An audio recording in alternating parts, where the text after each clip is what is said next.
Hello everyone, this is Raj sir और आज हम बात करने वाले हैं class 11th biology English medium unit 5 human physiology. इसमें जो भी चैप्टर दिए हैं और सब चैप्टर के पीछे डिसऑर्डर दिए हैं। ओके, डिसऑर्डर कहे तो कि जब हम चैप्टर को पढ़ते हैं तो इसके पीछे बीमारी लिखी है ना, कि कौन सा डिसऑर्डर होता है, किसकी वजह से होता है। तो ये सारे डिसऑर्डर आज हम एक ही वीडियो में कंप्लीट करने वाले हैं। ओके, तो आपको क्या करना है, वीडियो को देखना है, चैनल को सब्सक्राइब करना है। चलिए स्टार्ट करते हैं। सबसे पहला डिसऑर्डर है हमारा अस्थमा। ओके, तो अस्थमा क्या होता है इसको देखने वाले हैं। अस्थमा तो अस्थमा का जो अफेक्टेड एरिया रहता है बेटा, ये क्या होता है कि जो हमारा ब्रोंकाई रहता है और ब्रोंक्यूल्स रहता है, तो इनमें क्या हो जाती है, स्वेलिंग हो जाती है। इनमें क्या होती है, स्वेलिंग, सूजन हो जाती है और उसकी वजह से हमको क्या होता है, व्हीजिंग साउंड आता है ना, व्हीजिंग साउंड आता है, घर्राहट होती है ना। तो चलिए इसका डायग्राम देखते हैं। जैसे ये है, ये क्या है, अस्थमा। ओके, देखो जैसे ये कोई पर्सन है, तो हुआ क्या, जैसे ये पर्सन है तो यहाँ पर क्या हुआ, देखो ये ब्रोंक्यूल्स हैं, ये क्या आपके ब्रोंक्यूल्स हैं और ये आपकी मसल्स हैं। और यहाँ पर आप देखो ब्रोंक्यूल्स को देख पा रहे होगे, तो यहाँ पर आपका जो दिया है तो इसी को अपन क्या बोलते हैं, एल्वलाई बोलते हैं। तो हुआ क्या कि जो आपके ब्रोंक्यूल्स थे, तो यहाँ पर ये मसल्स क्या हो गई, टाइट हो गई और यहाँ पर हल्की सी क्या हो गई, स्वेलिंग हो गई। यहाँ पर क्या हो गई, स्वेलिंग, है ना। और स्वेलिंग की वजह से देखो यहाँ पर म्यूकस जम गया कि नहीं, यहाँ पर आप देख पा रहे हो बेटा, तो यहाँ पर थोड़ा सा ये म्यूकस जम गया। देखो ये म्यूकस जम गया कि नहीं, और इसी म्यूकस की वजह से हमको सांस लेने में क्या हो रही है, प्रॉब्लम हो रही है ना। तो देखो ये नॉर्मल एयरवे है और ये एक अस्थमेटिक एयरवे है, तो इसी को हम क्या बोलते हैं, अस्थमा बोलते हैं। आई थिंक समझ पा रहे होगे आप लोग। उसके बाद देखते हैं हम सेकंड डिसीज। तो सेकंड डिसीज है आपकी क्या, एम्फाइसीमा। ओके, तो दूसरी बीमारी की बात करते हैं, एम्फाइसीमा। इसको याद रखने का तरीका मैंने बहुत ही बेस्ट बताया था बच्चों को। एक सीमा थी, है ना, एक लड़की थी और उसका नाम क्या था, सीमा था, है ना। तो सीमा क्या करती थी, बहुत ज़्यादा सिगरेट पीती थी, तो इसको क्या हो गया था, एम्फाइसीमा हो गया था, है ना। तो एम्फाइसीमा किसकी वजह से होता है, ये सिगरेट स्मोकिंग की वजह से होता है ना। जब हम सिगरेट पीते हैं तो उसकी वजह से हमको क्या होता है, एम्फाइसीमा होता है। और इसमें हमारे जो एल्वेलर वॉल होते हैं तो ये क्या होते हैं, डैमेज हो जाते हैं। तो इसका इफेक्ट क्या आ जाएगा, जो हमारा रेस्पिरेटरी सरफेस एरिया रहता है तो वो क्या हो जाता है, इसमें डिक्रीज हो जाता है। तो इसी की वजह से हमको क्या हो जाता है, एम्फाइसीमा। चलिए इसका भी डायग्राम बताता हूँ आपको। ओके क्योंकि डायग्राम के मीडियम से हमको थोड़ा सा जल्दी समझ में आने लगता है। तो देखो जैसे एक नॉर्मल पर्सन है, ये आपका एक पर्सन हो जाएगा भाई, है ना। तो हुआ क्या, ये आपके नॉर्मल ब्रोंक्यूल्स और एल्वुलाई हैं। देखो ये नॉर्मल्स आपके ब्रोंक्यूल्स, ये एल्वुलाई हैं, है ना। ये क्या आते हैं, एल्वुलाई होते हैं। और यहीं पर आपका क्या होता है, ऑक्सीजन आता है इनमें, और इसके बाद CO2 एक्सचेंज होता है, यहाँ पर ये साइट होता है। लेकिन यहाँ पर देखो आप, इनकी जो एल्वुलाई हैं, देखो ये कितनी थोड़ा सा, ये जो निकोटीन से जो आपका सिगरेट स्मोकिंग से जो स्मोक निकला, धुआं निकला, तो ये थोड़ा सा यहाँ पर क्या हो गया, ये डिपॉजिट हो गया। तो देख पा रहे हैं ना कि ये इनके क्या हो गया भाई, खराब हो गए। ये जो इनके लंग्स में एल्वुलाई है तो ये थोड़ा सा क्या हो गया, डिस्ट्रॉय हो गए। तो इसी को हम क्या बोलते हैं, एम्फाइसीमा। इसी को हमने क्या बोला, एम्फाइसीमा। तो ये मेनली किसकी वजह से होता है, सिगरेट स्मोकिंग की वजह से होता है आपका एम्फाइसीमा। ओके, तो एम्फाइसीमा हो गया। इसके बाद हम थर्ड डिसीज देखते हैं, आपका ऑक्यूपेशनल रेस्पिरेटरी डिसऑर्डर। ओके, तो इसी को हम ORD बोलते हैं, शॉर्ट फॉर्म में ORD, है ना, ऑक्यूपेशनल रेस्पिरेटरी डिसऑर्डर। तो ये इसका जो मेनली अफेक्टेड एरिया क्या है, ये लंग्स है और ये फाइब्रोसिस कराता है, या फिर इसकी वजह से हमको क्या होते हैं, लंग्स हमारे जो होते हैं डैमेज हो जाते हैं, है ना। तो इसमें क्या रहता है कि भाई हम जब धूल में काम करते रहते हैं तो जो डस्ट पार्टिकल रहते हैं, तो डस्ट पार्टिकल हमारी बॉडी में क्या कर जाते हैं, इंटर कर जाते हैं। तो कहीं ना कहीं इसकी वजह से हमको सिलियोसिस हो जाता है, फाइब्रोसिस हो जाता है।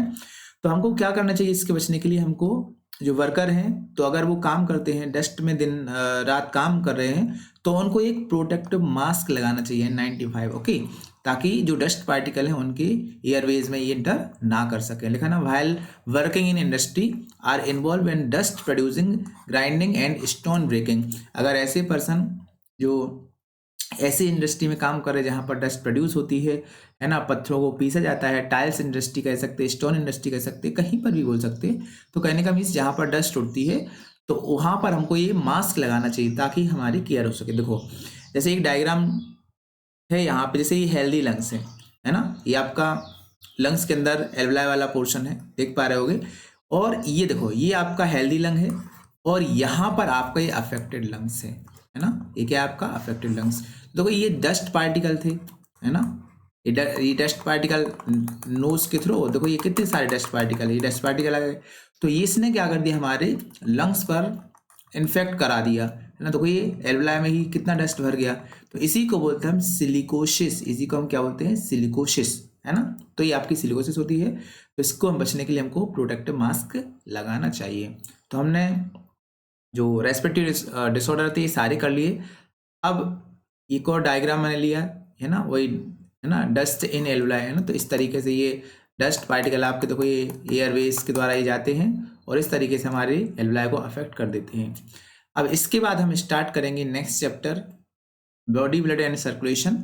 तो इसमें सबसे पहले बीमारी देखने वाले हैं cardiac arrest. Okay, cardiac arrest. अब देखो अगर हम बात करें हार्ट से रिलेटेड, ये हार्ट है ना, तो हार्ट से रिलेटेड आपकी नॉर्मली 3 डिसीज आपको यहाँ पर देखना है। कौन कौन सी सर? एक को बोलते हैं हम कार्डियक अरेस्ट कहते हैं, दूसरे को हम हार्ट फेलियर कहते हैं, और एक हम कहेंगे हार्ट अटैक, है ना, हार्ट अटैक।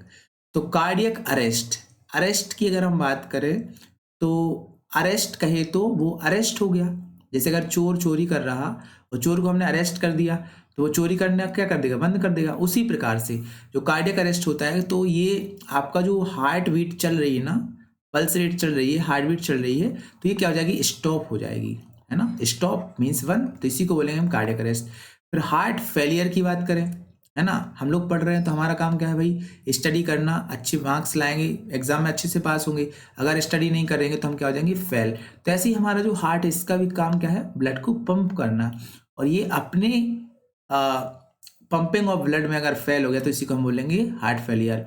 और हार्ट अटैक, अटैक कहे तो किसी ने हमारे जो ब्लड वेसल्स है उस पर अटैक कर दिया, मतलब हमारी ब्लड वेसल्स क्या हो गई, डैमेज हो गई, और डैमेज की वजह से हमारा जो हार्ट प्रॉपरली ब्लड सप्लाई हो रहा था वहाँ पर नहीं हुआ, और उसी की वजह से हमको क्या हो गया, हार्ट अटैक आ गया।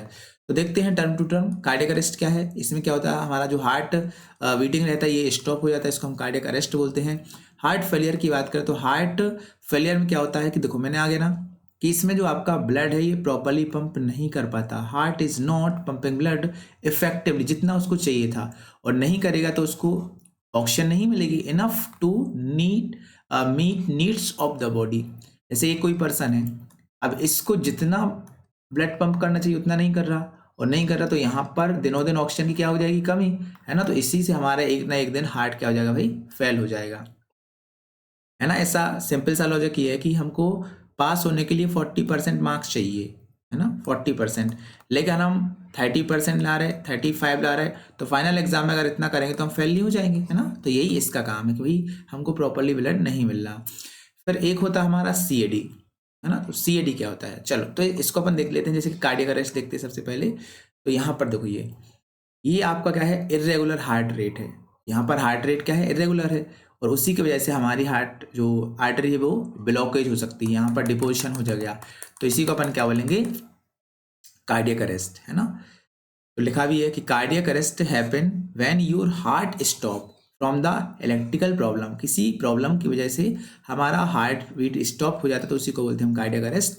और अगर हार्ट अटैक की बात करें तो इसमें क्या होगा, when happen lack of blood flow in the heart, तो जब हमारे हार्ट में ब्लड फ्लो का क्या हो जाएगा, कम हो जाएगा, तो उसी को हम क्या बोलेंगे, हार्ट अटैक। फिर दूसरा है आपका कॉन्जेस्टिव हार्ट फेलियर, है ना। तो हार्ट फेलियर मैंने आपको बताया था कि भाई हमारा जो ब्लड रहता है ये पंप करना बंद कर देता है, तो इसको हार्ट फेलियर कहते हैं। तो जैसे एक डायग्राम लिया है, यहाँ पर ये देखो, यहाँ पर ये नॉर्मल हार्ट है और यहाँ पर ये इनलार्ज हार्ट है। तो हुआ क्या, ये इनलार्ज क्यों हो गया, क्योंकि यहाँ पर कुछ ना कुछ प्रॉब्लम हुई। जैसे अगर हम बात करें fluid around the lungs, lungs के पास देखो ये फ्लूइड जम गया, है ना, देख पा रहे हैं ना, देखो लंग्स के पास ये फ्लूइड जम गया, है ना। आपका जो स्टमक है ये ब्लॉटेड स्टमक हो जाएगा, है ना। आपके जो पैर रहेंगे तो ये इनमें सूजन आ जाएगी, एंड साइनोटिक्स लेग्स फीट इसको कहते हैं। तो इनकी वजह से भी हमको क्या होता है भाई, अल्टीमेटली हार्ट डिसीज होता है। मतलब ये हमारी जो ब्लड वेसल्स हैं ये जितना ब्लड कैरी कर रही थी, वो जितना इफेक्टिव पंप कर रही थी वो नहीं कर पाती हैं, और उसी की वजह से हमको क्या होता है, कॉन्जेस्टिव हार्ट फेलियर हो जाता है। हाँ, अब देखते हैं हम CAD, है ना। तो अब देखते हैं हम CAD। तो CAD अपन देख ही रहे थे। तो CAD में क्या होता है बेटा कि CAD का मतलब होता है कोरोनरी आर्टरी डिसीज, इसी को हम क्या बोलते हैं CAD, ठीक है ना। तो इसमें क्या रहता है, जैसे कि हमारी एक कोरोनरी आर्टरी है। सर ये कोरोनरी आर्टरी कहाँ पर है, हार्ट में। अब देखो ये आप देख पा रहे हो, इसको हमने जूम करके बताया, ये कोरोनरी आर्टरी को हमने ले लिया पूरा। तो ये यहाँ पर ये क्या करेगा भाई, ब्लड को पंप करेगा, है ना, हार्ट तक। और हार्ट की ही आर्टरी है, मतलब ब्लड को पंप करने में हेल्प करती है। लेकिन यहाँ पर आप खुद बताओ कि यहाँ पर हमने क्या कर दिया, तो ये बहुत ज़्यादा ब्लड क्लॉट हो गया, है ना, यहाँ पर प्लेक बन गया, यहाँ पर कैल्शियम आ गया, है ना, पर यहाँ पर कोलेस्ट्रॉल आ गया। तो ये सारी चीज़ यहाँ पर डिपॉजिट होने लगे। तो आप जितना ब्लड हमारा आसानी से आना चाहिए उतना ब्लड आपका आसानी से नहीं हो पाएगा। और इसी को हम क्या बोलते हैं CAD।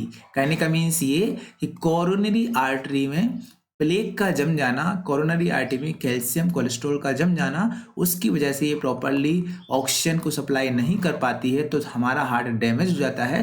और उसी को हम क्या बोलते हैं CAD, है ना।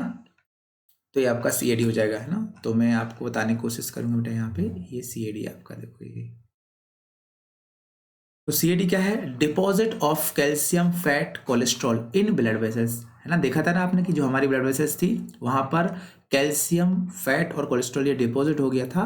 और जिसकी वजह से उसने क्या कर दिया था, जो हमारा आर्टरी था, तो उसका जो ल्यूमेन था देखो कितना नैरो हो गया था। मतलब ये कि इतना ये वाइड है। लेकिन अगर हमने यहाँ पर कुछ डिपोजिशन कर दिया, चलो यहाँ पर हमने कुछ डिपोजिशन कर दिया, तो इसकी वजह से जो ये नैरो, ये जो आपका ल्यूमेन रहेगा, तो ये क्या हो जाएगा, नैरो हो जाएगा। और नैरो होने की वजह से हमको क्या हो गया, CAD। इसी को कोरोनरी आर्टरी डिसीज बोलते हैं, या इसी को हम एक और नाम से जानते हैं एथेरियोस्क्लेरोसिस। ओके, अब देखते हैं हम हाई ब्लड प्रेशर। तो हमारा नॉर्मल ब्लड प्रेशर कितना रहता है, 120/80 रहता है। ओके, लेकिन क्या हुआ, जब हम repeated check of blood pressure of an individual, तो ये 120 से 140 हो गया, और 80 से फिर 90 हो गया। तो इसी को बोलेंगे हम हाइपरटेंशन। कहने का मीन्स ये बढ़ गया कि नहीं, तो ये हो जाएगा आपका हार्ट डिसीज। ये हमको हार्ट डिसीज कैरी करेगा। And also affect the vital organ, जैसे कि ब्रेन और किडनी। तो देखो ब्लड प्रेशर जो बढ़ना एक गंभीर समस्या है, क्योंकि इसकी वजह से हमारा ब्रेन और किडनी ये भी कभी कभार काम करना क्या कर देते हैं, ये बंद कर देते हैं, है ना। तो ये गंभीर समस्या है। फिर उसके बाद देखते हैं हम एंजाइना पेक्टोरिस, है ना। एंजाइना पेक्टोरिस या चेस्ट पेन, है ना। चेस्ट का मत देखो, इसके एंजाइना पेक्टोरिस की बात करें तो चेस्ट पेन मतलब हमारे सीने में बहुत दर्द, है ना, सीने में दर्द होना। अच्छा सर, सीने में दर्द क्यों होने लगता है, तो आप खुद बताओ कि देखो हमारे सीने में या हमारे लंग्स में ऑक्सीजन तो हमारी पूरी बॉडी में सर्कुलेट हो ही रही है, लेकिन कभी कभार हमारी बॉडी में प्रॉपरली ऑक्सीजन नहीं पहुंच पाती है। लिखा ना, not enough oxygen is reaching heart muscles, हमारी हार्ट मसल्स को प्रॉपरली ऑक्सीजन नहीं पहुंचती है। और इसकी वजह से हमारा जो ब्लड का फ्लो होता है ये क्या होता है, अफेक्ट हो जाता है ना। तो उसी को हम क्या बोलते हैं, चेस्ट पेन, या इसी को बोलते हैं हम एंजाइना। तो कहने का मीन्स ये कि हमारी बॉडी में प्रॉपरली ऑक्सीजन ब्लड के थ्रू सप्लाई नहीं हो पाती है, जिसकी वजह से हमको चेस्ट पेन होता है, और इसी को हम बोलते हैं एंजाइना पेक्टोरिस, है ना। तो ये एल्डरली में देखा सकता है, या मिडिल एज जो 55 से 45 से 55 की जो एज वाले पर्सन होते हैं, इनमें ये ज़्यादा देखने को मिलता है। फिर हार्ट अटैक, तो आपको पता ही कि heart muscles are suddenly damage by an inadequate blood supply is called heart attack. Okay, तो ये सारी अपन ने बीमारी भी देख ली बेटा। अब देखते हैं इसके बाद नेक्स्ट चैप्टर। ओके, तो देखो ये हार्ट हाई ब्लड प्रेशर है ना। ये हाई ब्लड प्रेशर है, मतलब ये कि नॉर्मली 80 था और 120, लेकिन इसमें क्या हो गया, ये थोड़ा सा बढ़ गया, है ना। इसको हम बोलते हैं, जो ये 120 रहता है इसको बोलते हैं हम सिस्टोलिक प्रेशर, है ना। तो सिस्टोलिक, और सिस्टोलिक का मतलब होता है कॉन्ट्रैक्शन। क्या होता है यहाँ पर, कॉन्ट्रैक्शन। और डायस्टोलिक प्रेशर क्या, तो 80, और इसका मतलब होता है यहाँ पर रिलैक्सेशन, है ना, रिलैक्सेशन। याद रखने का तरीका है DR, ध्यान रख लेना, DR, है ना। D फॉर क्या होता है, आप डायस्टोलिक, और R फॉर रिलैक्सेशन, बस हो जाएगा। यहाँ पर कॉन्ट्रैक्ट होती है हमारी हार्ट मसल्स 120, और यहाँ पर रेस्ट लेती, रिलैक्स होती है, तो कितना, 80। फिर देखो ये पर्सन है, ये भाई साहब हैं, और इनको क्या हो गया, बहुत ज़्यादा दर्द हो रहा, कहाँ पर, चेस्ट रीजन में। तो ये किसकी वजह से हुआ, यहाँ पर जो एंजाइना पेक्टोरिस हुआ, क्योंकि यहाँ पर इनका प्रॉपरली ब्लड का सप्लाई नहीं हो पा रहा, O2 नहीं पहुँच पा रहा, तो इसकी वजह से इनको बहुत ज़्यादा दर्द हो रहा है ना। तो इस एज में ये ज़्यादा होता है। अब देखते हैं हम नेक्स्ट डिसऑर्डर, तो उसमें देखने वाले सबसे पहले एक्सकेटी सिस्टम के रिलेटेड डिसऑर्डर। तो सबसे पहले देखते हैं रीनल कैलकुली। रीनल कैलकुली का मतलब क्या होता है, स्टोन एंड इनसॉल्युबल जो मास ऑफ क्रिस्टल होते हैं सॉल्ट के, जैसे कि कैल्शियम ऑक्सीडेट, सोडियम ऑक्सीडेट, तो ये क्या होते हैं हमारी बॉडी में जम जाते हैं। सर ये कहाँ पर जमती है और बता दो। चलो मैं डायग्राम के थ्रू बताता हूँ आपको ना। तो हुआ क्या, ये हमारा एक्सक्रीटरी सिस्टम है ना। तो यहाँ पर एक कैलकुली है, ये कहाँ पर कैलेक्स में आ गया। देखो ये छोटे छोटे स्टोन लाइक, या देखो ये कैलकुली फ्री इन पेल्विस। तो देखो ये बड़ा सा स्टोन आ गया, कैलकुली का है तो एक पत्थर। अच्छा ये पत्थर नहीं जमता, ये हमारा जो सॉल्ट रहता है, तो ये सॉल्ट कभी कभी ये डिपोजिट हो जाता है, तो ये हार्ड बन जाता है, सॉलिड बन जाता है, इसी को हम क्या बोलते हैं, कैलकुली बोलते हैं, है ना। तो ये यूरेटर है, तो यहाँ पर भी देखो यूरेटर में भी ये कैलकुलस आ गया है ना, इसी को यूरेथ्रल। तो ये कहीं पर भी, ये तो आपका कैलेक्स में जम सकता है, या पेल्विस में जम सकता है, या फिर यूरेटर में जम सकता है, या फिर यूरिनरी ब्लैडर में भी जमता है। देखो ये ब्लैडर है, तो ब्लैडर में कैलकुली आ गया, तो इसी को हमने ब्लैडर कैलकुली कहा। या फिर यूरेथ्रल, जहाँ से यूरिन को पास करना होता है, यूरेथ्रल मीटर्स होता है, तो यहाँ पर भी जम जाता है ना। तो ये सर ये आने की वजह से होता क्या है, तो इसमें हमको प्रॉब्लम होगी बेटा। जैसे कि सपोज दैट यहाँ पर कैलकुली जम गया, तो ये क्या करेगा, ब्लैडर में पेन कराएगा, या फिर अगर हम यहाँ पर, तो ये तो पैसेज को बंद कर देगा ना, और पैसेज को बंद करेगा तो हमारा फिर यूरिन बाहर नहीं निकलेगा, है ना। तो इससे प्रॉब्लम हो जाएगी, पॉइजनस जो हमारा ब्लड रहेगा वो पॉइजनस हो सकता है। तो फिर हमको हीमोडायलिसिस या फिर और कुछ कंडीशन को क्रिएट करना पड़ेगा ना। फिर सेकंड देखते हैं ग्लोमेरुलनेफ्राइटिस। ओके, तो सेकंड कंडीशन आती है आपकी ग्लोमेरुलनेफ्राइटिस। इसमें क्या रहेगा, देखो इसमें जो आपके ग्लोमेरुलस रहते हैं, किडनी में जो क्या रहते हैं आपके ग्लोमेरुलस रहते हैं, तो इसमें क्या होती है, स्वेलिंग आ जाती है, इन्फ्लामेशन आती है। तो आइटिस का जब भी अगर मीन्स निकले, तो आइटिस कहीं पर भी आइटिस आए, आइटिस आइटिस, तो इसका मतलब ही होता है सूजन, स्वेलिंग। ओके, ग्लोमेरुलस में आइटिस आना, तो इसको बोला ग्लोमेरुलाइटिस। ओके, तो इसका डायग्राम देखते हैं। जैसे ये देखो, आपका ये क्या है, किडनी है, ये आपका क्या है, किडनी है। तो किडनी में आप देख पा रहे हैं जो ग्लोमेरुलनेफ्राइटिस हो गया, तो यहाँ पर ये नेफ्रॉन है, ये नेफ्रॉन है, और ये फिल्ट्रेशन का काम कर रहे हैं। किडनी को हमने कट करके यहाँ पर बता दिया। तो ये देखो आपके जो ग्लोमेरुलस हैं, ये स्वेलिंग कर गए। ये आपके जो ग्लोमेरुलस, देखो ये आपका ग्लोमेरुलस है, तो इसमें क्या हो गया, स्वेलिंग आ गया। और स्वेलिंग करने की वजह से देखो हेल्दी यूरिन, ये क्या है, अनहेल्दी यूरिन। मतलब यहाँ पर अनहेल्दी यूरिन थोड़ा सा बबल की फॉर्म में, बबली आ जाएगा, और दूसरा पिंक एंड रेड कलर दे देगा, है ना। तो ये भी हम समझ सकते हैं कि ये ग्लोमेरुलस में स्वेलिंग आ गई, तो उसी की वजह से हमको क्या हो गया, ग्लोमेरुलोनेफ्राइटिस। ओके फिर उसके बाद एक और डायग्राम मैंने बताने की कोशिश की, जैसे कि यहाँ पर ग्लोमेरुलस है आपका, और ये आपके वुमेन्स कैप्सूल है, तो देखो यहाँ पर स्वेलिंग आ गई, देखो यहाँ पर स्वेलिंग आ गई ना, और जैसे यहाँ पर स्वेलिंग आई, तो उसकी वजह से हमारा हमको क्या हो गया, ग्लोमेरुलोनेफ्राइटिस। उसके बाद इसके बाद नेक्स्ट देखते हैं रीनल रीनल या किडनी फेलियर। अब हम देखते हैं किडनी फेलियर की बात करते हैं। तो kidney failure, malfunction of the kidney lead to the accumulation of urea in the blood. हमारे ब्लड में अगर हमारे यूरिया, है ना, accumulation of urea in blood, अगर हमारे ब्लड में, जैसे ही हमारा ब्लड है, अब यहाँ पर क्या हो गया भाई, क्या एक्यूमुलेट हो गया, यूरिया हो गया। और जब यूरिया एक्यूमुलेट हो जाता है ब्लड में, तो उसी को हम बोलते हैं यूरेमिया। क्या बोलते हैं इसको, यूरेमिया। मतलब हमारे खून में यूरिया आ गया, और कहीं ना कहीं हमारे लिए क्या टॉक्सिक है ना। तो लिखा है highly harmful and may lead to kidney failure. अरे भाई जब हमारे ब्लड में यूरिया आ जाएगा, तो ये क्या है, टॉक्सिक सब्सटेंस है, तो इसकी वजह से जो हमारा ब्लड है ये खराब तो हो ही रहा, और कुल मिला के हमारी जो किडनी है वो भी क्या हो रही, फेलियर होने की कगार पर है। मतलब किडनी फेल होने की वजह से हमारा जो यूरिया था वो ब्लड में आ गया। वरना यूरिया को तो भाई फिल्ट्रेट, किडनी फिल्ट्रेट करेगी, और यूरिया को यूरेथ्रा के मीडियम से बाहर निकाल देगी, लेकिन ऐसा नहीं हुआ। तो किडनी फेलियर है, तो इसका ट्रीटमेंट है, देखो हमारी किडनी फेल हो चुकी है, तो इसका ट्रीटमेंट दो तरीके से कर सकते हैं। या तो हम क्या करेंगे भाई, हीमोडायलिसिस कराएंगे, एक तो ये फर्स्ट ट्रीटमेंट, या फिर दूसरी बात हम किडनी को ट्रांसफर कर देंगे, बस सेकंड ट्रीटमेंट ये। तो पहला ट्रीटमेंट देखते हैं हीमोडायलिसिस। तो process to remove urea from the blood, इसमें हम क्या करते हैं, ब्लड को लेते हैं और ब्लड से जितना भी यूरिया है उसको हम क्या कर देते हैं, रिमूव कर देते हैं। तो ये भी देखो, boon of thousand of uraemic patient all over the world, ये भी हजारों लोगों के लिए एक वरदान है ना, क्योंकि जो किडनी ट्रांसप्लांट नहीं कर सकते वो हीमोडायलिसिस कराते हैं।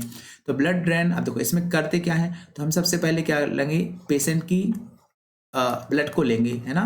तो पेशेंट के ब्लड को हम आर्टरी से निकालते हैं, फिर उसके बाद हम उस ब्लड में क्या डालते हैं, हेपेरिन डालते हैं। हेपेरिन क्या होता है आपका, ये एंटीकोगुलेंट होता है। हेपेरिन क्या होता है, एंटीकोगुलेंट होता है, ताकि जो हमारा ब्लड है ये क्लॉट ना करे, क्योंकि देखो हमने ब्लड को बाहर निकाला, ब्लड तो क्लॉट कर जाएगा, तो ब्लड क्लॉट ना करे तो हम डालते हैं उसमें एंटीकोगुलेंट डालते हैं, ठीक है ना। फिर उसके बाद हम इनको पंप करने के लिए भेजेंगे एक डायलिसिंग यूनिट में, है ना। तो हमने क्या किया भाई, एक डायलिसिंग यूनिट में इसको पंप करने के लिए भेजा।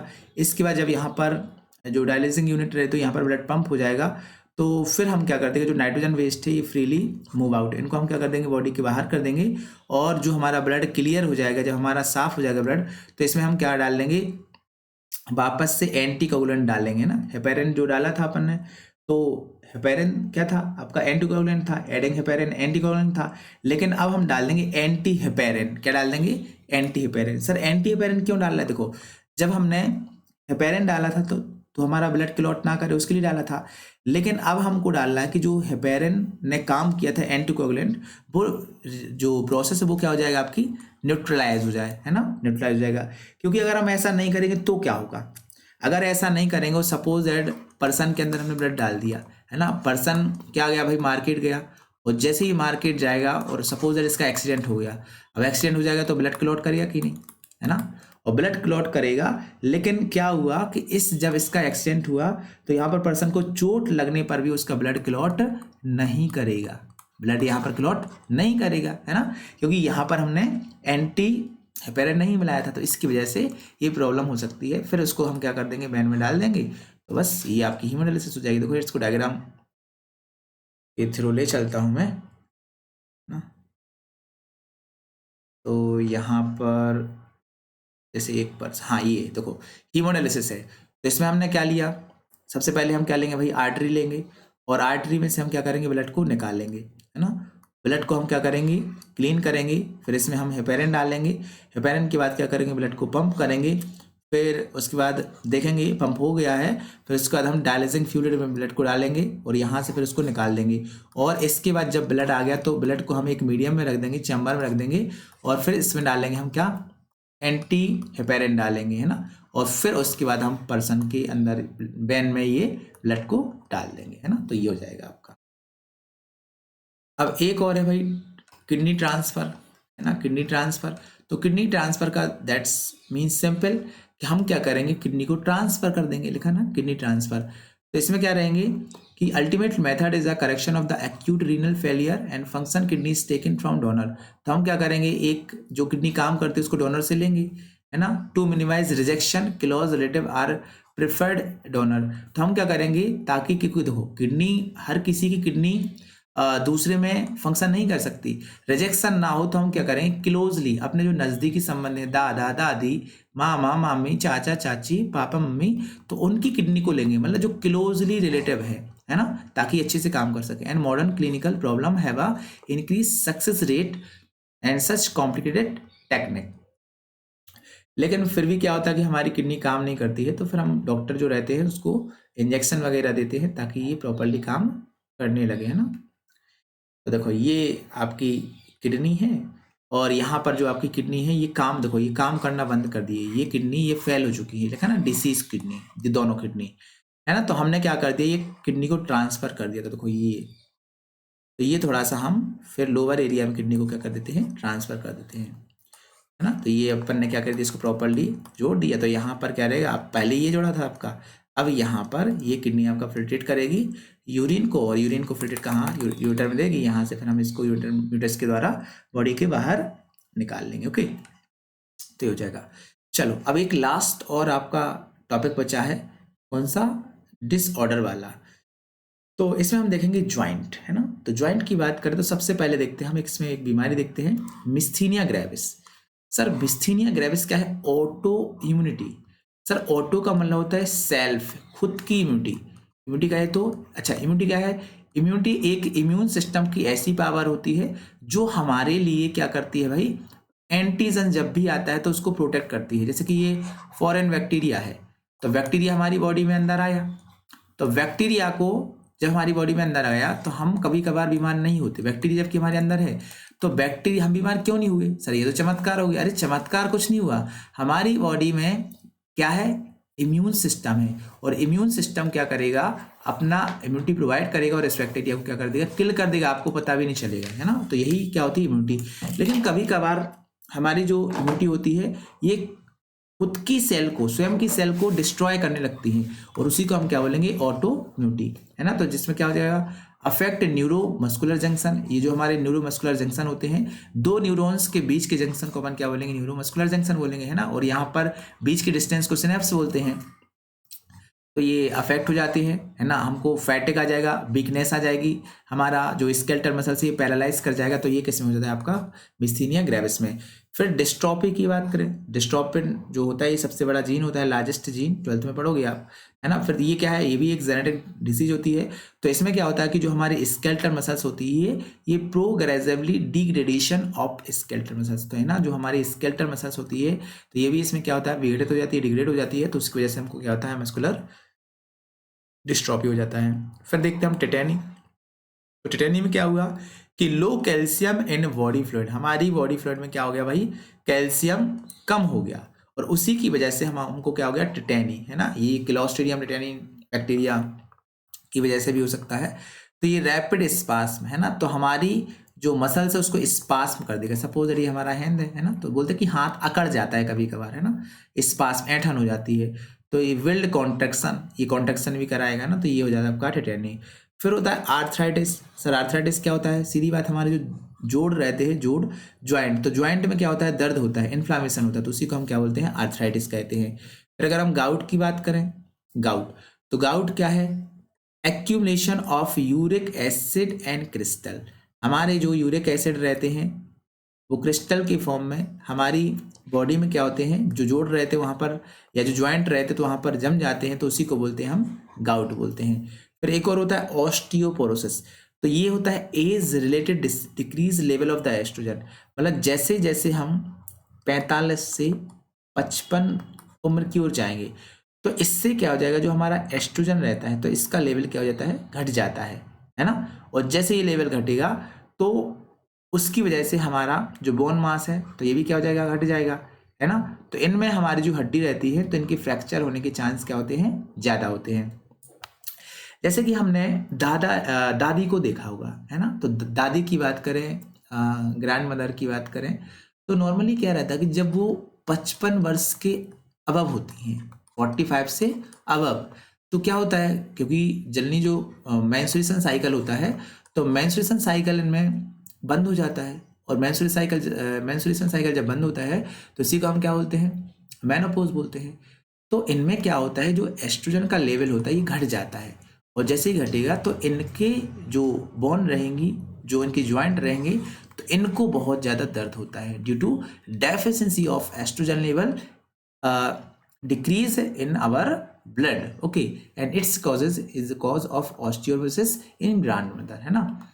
तो ये हमने सारे डिसऑर्डर देख लिए। चलो मैं इसको डायग्राम के रूप में भी आपको बताने की कोशिश करूंगा। जैसे देखो ये मिस्थीनिया ग्रेविस है ना, देखो ये मिस्थीनिया ग्रेविस है, आपका जो ये न्यूरोमस्कुलर जंक्शन थे ये अफेक्ट हो रहे थे, तो ये मिस्थीनिया ग्रेविस समझ सकते हो। फिर अबाउट मस्कुलर डिस्ट्रॉफी, इसमें क्या हो गया भाई, हमारी जो नॉर्मल मसल्स थी तो कोई इस तरीके से थी, लेकिन इससे क्या हो गई, हमारी जो मसल्स थी ये अफेक्ट हो गई, देखो कितनी ये थिन हो गई, पतली हो गई ना, तो इसी को हम बोलेंगे मस्कुलर डिस्ट्रॉफी बोलेंगे। इसमें भी समझ सकते हो ये नॉर्मल मसल्स है, ये आपकी नॉर्मल बाइसेप्स मसल्स है ना, और लेकिन मस्कुलर डिस्ट्रॉफी हो गया तो ये इतनी डिफेक्ट हो गई, तो ये भी आपका हो सकता है।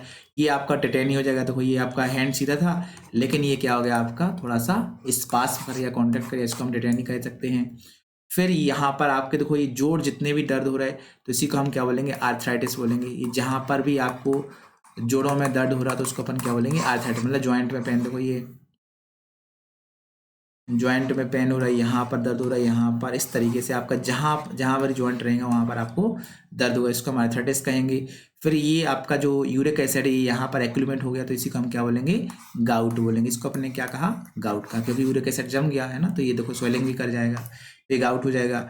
उसके बाद क्या है आपका ऑस्टियोप्रोसिस, इसमें आपका जो बोन मैरो का जो मास रहता है वो घट जाता है, मतलब हाई बोन डेंसिटी यहाँ पर है, तो आपका जो स्पाइन है वो हेल्दी है, लेकिन यहाँ पर क्या होगा, लो बोन डेंसिटी हो गया, तो इसकी वजह से हमको क्या हो गया, ऑस्टियोप्रोसिस। अब देखो लो बोन डेंसिटी हो जाएगा तो इसकी वजह से हमारी जो हड्डी रहेंगी वो जल्दी से क्या हो सकती है, क्रैक हो सकती है या फिर फ्रैक्चर हो सकती है, तो इसी को बोलेंगे फ्रैक्चर होना, है ना। तो ये समझ सक रहे हो आप।